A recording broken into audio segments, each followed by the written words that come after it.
waxaan ahay nin Soomaaliya masiixi ahaan jiray muslimay safar dheer ka bacdi haddana dacwada islaamka ku jira waxay ahayd arrin jahli anoo marka horeeto islaamka si fiican loo baran dadkii masiixiyiinta oo la mucaamilay yani noloshoodu aad bay cajabisay marka aqoon la-aan aanan garanayn yani diinta islaamka ay gelisay laakiin muddo badan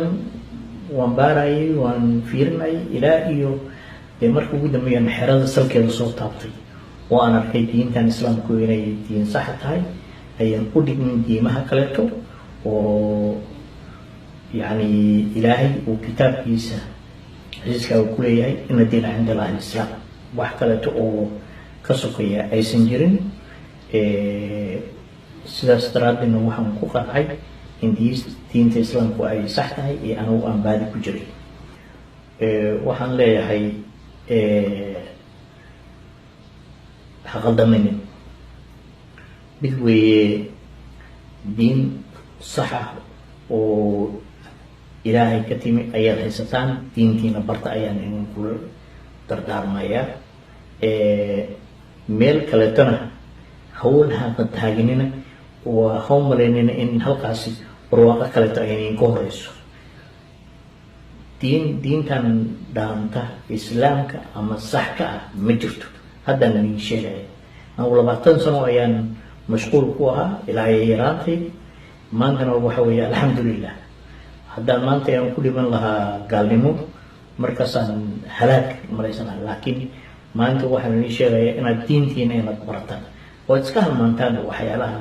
tafaraaruqa soomaalida dhexdeeda ku jira iyo diintii la geliyey oo shartiyaal gooniya loo geliyey diintani waa diin runa